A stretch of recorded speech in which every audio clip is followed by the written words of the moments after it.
Hey everyone, welcome to GVN Interviews. My name is Mike Vaughn, and I have a very special guest today, Duncan Birmingham. He is the director of Who Invited Them? And man, great movie.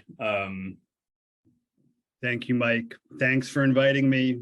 I've never used that line before. Yeah, I'm happy to be here. Yeah, happy to have you. Again, great movie, really loved it. I'm kind of curious how the idea of this first came about. First of all, can I just say I'm having a little insecurity because you've got this beautiful wall of DVDs and movies and awesome swag behind you. And I'm like, what do I have? I got windows. Anyway, I got a poster for the movie, but yeah, it's hard to put it up with windows behind me. Okay, I'm digressing already with question one. I always, I love home invasion movies. I mean, I know this isn't really a home invasion movie per se, but I always kind of thought of it as a polite home invasion movie.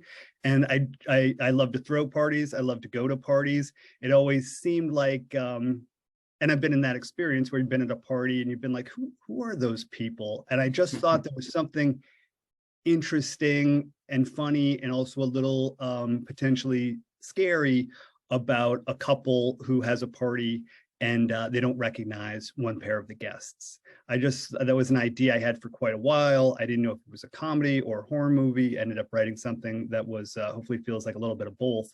But yeah, that was the idea. Maybe also coupled with this idea of how hard it is sometimes and what an awful position it is to be in when you can't get guests to leave. I've been the guest who doesn't leave and the host who's trying to get people to leave. Those people that just want one more drink can be a real nightmare to deal with. So those two things, I guess, were probably the seed for the movie. Nice. And yeah, it is interesting when you say like it's a polite home invasion, because I can definitely see that. Because again, it's not like they break in, but they're not necessarily like leaving. They're sort of imposing themselves, and I don't want to give anything away that to anybody that hasn't seen it. FYI, it is on Shudder, and this isn't sponsored by Shudder, but I love them, so you all should be watching that. And on AMC Plus, which I didn't even know I had, but apparently a lot of Amazon Prime accounts have Amazon Plus. So. All right, that's awesome. You can check it out there too. But yeah, it's interesting also because I think horror and comedy are so difficult to do, like to get really that balance correct. But I think you absolutely nail it here. Like I think that you balance that like tension with the like some of the funny, even a little bit borderline absurd moments. Well, I appreciate that. That's great to hear. Yeah, I feel like comedy and horror have always, at least in my mind, maybe it's because those are my favorite genres, but they've always kind of been linked. I just feel like I work mostly in comedy, and for me, the comedy that I like has a lot of tension in it. There's kind of the tension and release that comes with the laugh. I love. I mean, now the term cringe comedy I feel like is a little overused, but so I'll just keep overusing it. In some cases, cringe comedy, comedy of manners. There's a term for like these British movies in the 60s that I love, comedy of menace, that I really enjoy. I like that. Yeah, so I love comedies that kind of make you feel a little uncomfortable, and I feel like in that way, certainly there's a lot of crossover in horror where I feel like so much of the scariest things in life also could potentially be darkly funny. I mean, so much of what is scary to me in real life are situations where you're not sure if you're supposed to be scared or not. Nothing's more embarrassing than overreacting and looking like a jackass because you were too scared. Is this guy walking down the street gonna mug me? Am I in a potentially dangerous situation right now? Is that bump I heard in the night my imagination, or is someone breaking into the house? Those types of things are potentially scary or potentially funny depending on what the final outcome is. So yeah, I feel like they're pretty linked, and there are certainly a lot of horror movies I like that I responded to that have comedy in them that I was thinking about when I was writing the script. Nice. Yeah, so interesting too, because this year we've had another movie that is maybe similar, but through a different prism, which was Speak No Evil. Have you seen that one? I did. I just watched it 2 nights ago because I Oh, saw a number of okay. people on on Twitter.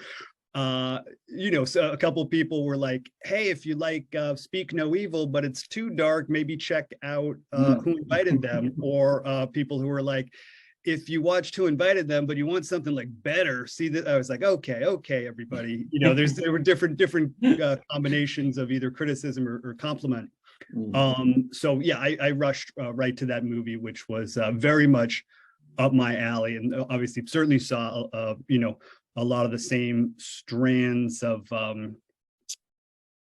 humor and tension. The in particular there's a bunny rabbit the kid lives a toy bunny rabbit the kid leaves behind that I was like, oh boy, that is a little close for comfort for Pookie, which is the toy monkey that's in Who Invited Them. Anyway.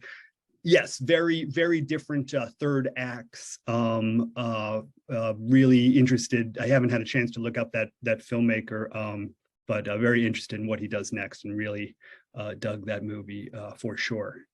Yeah, and honestly, like I think both movies definitely have their strengths, but I would say your movie's better. I think it like hits the satire a little bit more completely, where I think Speak No Evil, like I think they were going for satire and it never quite stuck the landing. But I liked it, but Mike, I knew I liked you. I knew I liked you from the start of this podcast. This is a great podcast. This is one of the best podcasts. Thank you. That's great to hear.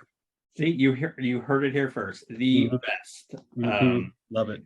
But yeah, so just since we're kind of talking about like screenwriting and your process, I'm always kind of curious because this is such a visually great film. Like it's very claustrophobic. It's you definitely really are thoughtful on how you like not only build the tension with the situation, but with the camera as well. So I'm kind of curious, like, do you have these like shots in mind as you're writing the screenplay? Like when you're sort of envisioning something like the I do have some of them in mind, because I knew no matter, you write the script and you're hoping you're going to get enough money for it. I knew almost 100% it was going to be a struggle, no matter how much money we found. It was probably going to be a low budget movie, which it was.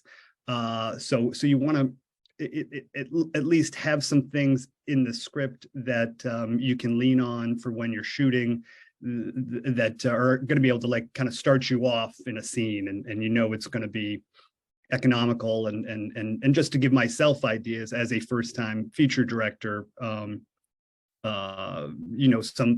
placeholders and starting points for different scenes. So I have some camera angles in the script, not a lot. Mostly I benefited from having an amazing DP, who's also a director, Bruce Theory Chong, who's awesome.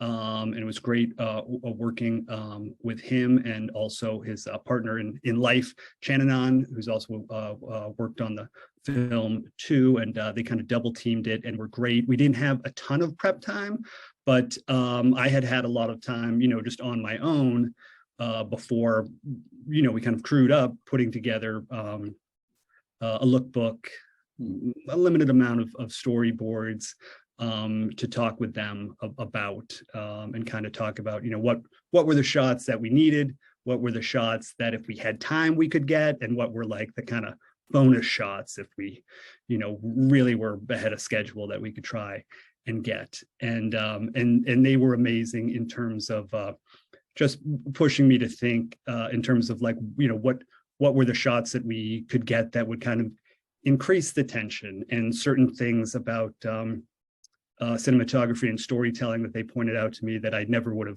have thought of, in terms of placing the characters in certain positions to kind of represent power dynamics and things like that. So I was very lucky to be with great DPs, coupled with tried to do as much prep work as I could.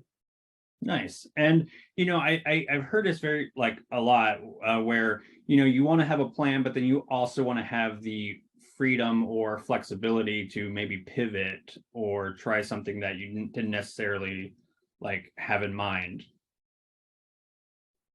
Yeah, yeah. I mean, you definitely have to be flexible.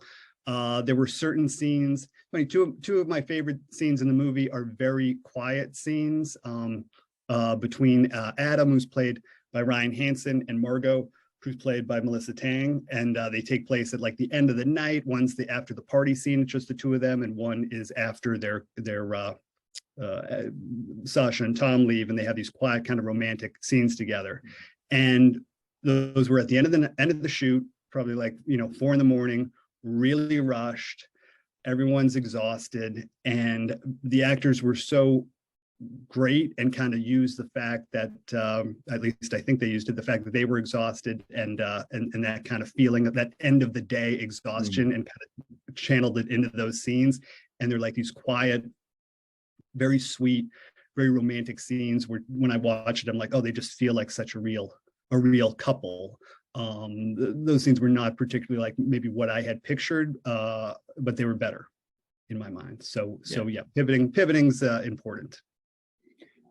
Yeah, and I think it all works as like is exceptionally well. And it's funny because, like, speaking of actors, like I love how Ryan's character Adam is such a douchebag. It's funny because I was rewatching it this morning, just to sort of refresh myself, and I'm like, wow, I mean, it must have been fun for him to play like just the douchiest of douchebags. I laugh because we screened it at Overlook Film Festival in New Orleans, and yeah, one of the first questions was something about Ryan being a douchebag, and all obviously I wrote it, all the characters are me, but kind of like Adam's probably the closest to me, so his douchiness is close to my heart. Just in terms of me trying to think how I would react with certain guests. But to answer your question, yes, I hope it was fun for Ryan. We were so lucky to have him. I mean, he can do, I've always been a fan since Party Down. He can like do anything in my mind. He could like be in like a rom-com, an action movie. He's just effortlessly hilarious, and also I think extremely likable. So for me, it was a huge relief to have him, because I think there are certain leads we could have had play Adam, and maybe they would not sell his vulnerability as well as Ryan Hansen did, and he would come off like a douchebag that you don't care about. Where I think he comes off hopefully as a relatably douchey. I certainly, I'm sure I shouldn't admit this on Mike, that I've had parties and then you're like, oh, why didn't this person show up? As opposed to caring about the people who actually showed up.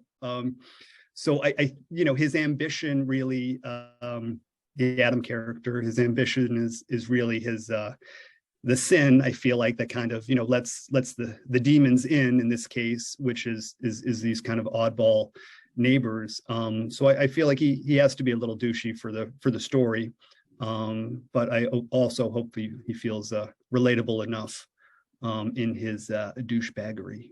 Oh yeah, I was gonna say he's very endearing. Like, again, watching it for the second time, I'm like, yeah, he is a douchebag, but like, again, it's a credit to Ryan's acting that he can really make it like where you don't hate him, that you don't want to see something necessarily really bad happen to him. Maybe a little comeuppance, but like nothing like what kind of happens, I guess. I don't want to. Yes, this I guess in the tradition of horror movies, his comeuppance comes a little fast and furious, and more than he probably really should get. But I always feel like in my mind, that character, that Adam character, he's lost his way a little bit, but he is doing what he thinks is right for the family, and that speaks to the kind of fissure in the marriage between him and Margot, which I feel like a lot of couples get at that 7, 8, 9, 10-year mark, where they just have different ideas about the best place for the marriage, the family, for them, what's the best thing for them. And in his mind, it's a beautiful house in the hills. I mean, who wouldn't love that?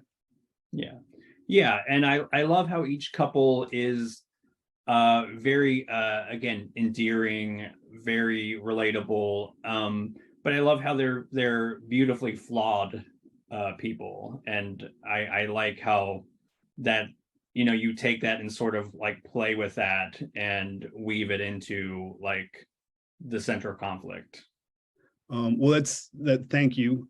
Yeah, for me, there's nothing nothing that kind of like, I don't know, puts me at a distance from a movie more than a movie that starts off and the lead character is pretty chipper and he knows the guy who sells him his newspaper and he's friendly with everyone at the office. And I'm just like, oh God, how do I relate to this person? I mean, obviously, that's just the beginning of a movie, and who knows where it can go from there. But yeah, I probably tend to gravitate more towards characters whose flaws are worn a bit more on their sleeve.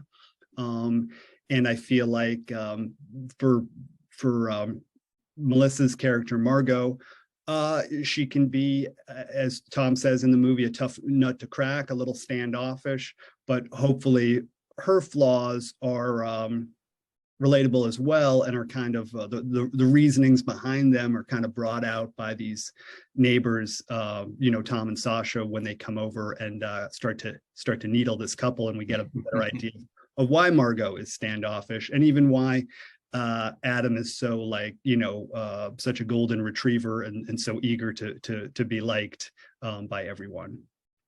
And I like that Ryan gets to say the title of the movie. And as you all know, you got to take a shot when that happens. You got to take a shot. You got to clap. I know. I had quite a couple people that were like, you don't want to have him say the title of the movie. I was like, hell yeah, I want him to say the title of the movie. Why not? I mean, this is not, a deathly serious movie. There are, a couple laughs in it. And it's also a movie that kind of plays with some tropes. And I just, he's got to say who invited them. He's got to say who invited them. Yeah, I was gonna say the first time I watched it, I did the Leonardo DiCaprio. But yeah, so honestly, this is such an impressive feature film debut, especially given the fact that you only filmed it in 12 days and you had a lot of COVID restrictions. Is that right? You have done your research. Yes. Oh man, 12 days. That was a breakneck speed in a I did not realize when I wrote the script, I thought we could just kind of black out the windows of the house a little bit, but really with my wonderful cinematographers, yes, it was explained to me that's not going to look that great. You really need those rich blacks out the window of nighttime. So that was a little bit of an eye opener. I mean, I learned that before we were shooting, obviously, but when I was writing the script, I just thought, it'd be a combination of overnights and shooting during the day. Really, it was mostly overnights, and I really wanted that mid-century house with these glass windows, because I feel like it's very, very hard to feel safe in a house that's literally glass and transparent. So yes, COVID, quick shoot, low budget, and what else did we have going against us? I guess that was it. So lots of mountains to climb, I guess. But we were so lucky in terms of had an amazing crew, had an amazing producer, Mary Pat Bentel, who brought in that crew, and just got blessed with the cast, and especially the four. I mean, that's like if you had one wobbly leg, that table would collapse. And they were amazing, and also up for the low budget weirdness of the shoot for sure.